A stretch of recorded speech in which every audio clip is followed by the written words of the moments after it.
Drinking water that's fresh, clean, and crystal clear is something many of us take for granted. We might not give it a second thought, but between the source and our tap, a lot happens to make that water fit to drink.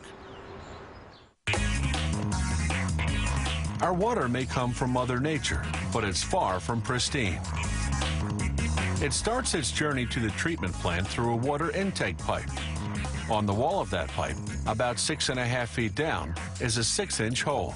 Covering that hole is a metal grill designed to keep out large debris such as tree branches. The water flows to the pumping station, where it goes through a preliminary screening. A giant revolving screen removes fish, garbage, and grass.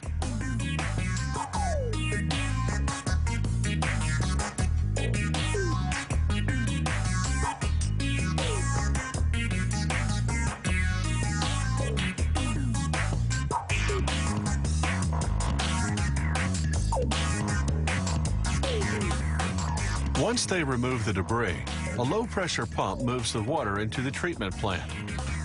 The untreated water, called raw water, is dirty and smelly. They first add a powerful form of the chemical element carbon, called activated carbon. It absorbs contaminants such as solvents and pesticides. That rids the water of bad taste and odor. From there, the water goes through a series of mixing tanks.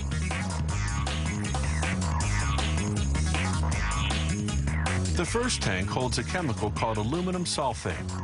It acts as a coagulant, a substance that thickens liquid into globs. In the raw water, the aluminum sulfate forms tiny sticky globs called flocks.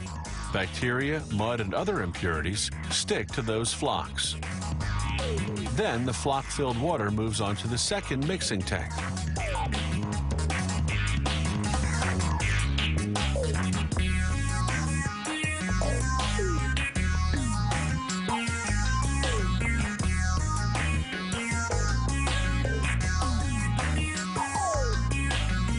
The second tank holds a chemical called polymer, which is essential to the next step of the process, called sedimentation. 5 pipes inject the water with superfine particles of sand, called microsand.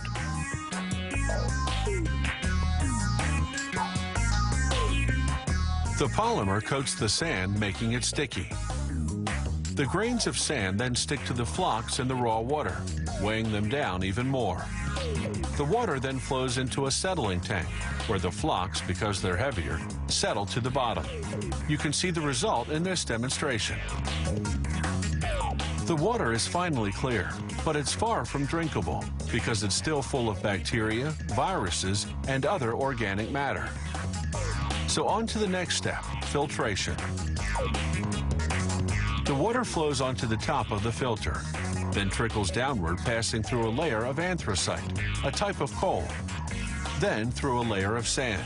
This filters out any remaining particles, which then flow to the middle. But the water is still teeming with bacteria and viruses, so it has to be disinfected. They add 1.9 milligrams of chlorine for every 4 cups of water, enough to kill off those germs and bugs. Then they add a mineral called silicate to prevent calcium buildup from blocking our water pipes. The treatment plant sends water samples to a government inspector who continuously monitors the water supply to ensure it meets safety standards. The amount of chlorine remaining in our drinking water is 20 millionths of an ounce per liter.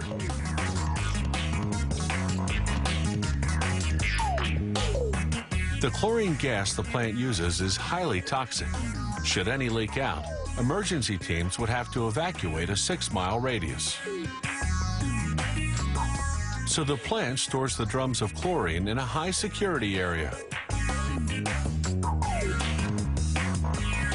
It's taken about 45 minutes to turn raw water into treated water. Now, these electric motors will pump it through underground pipes right to your tap.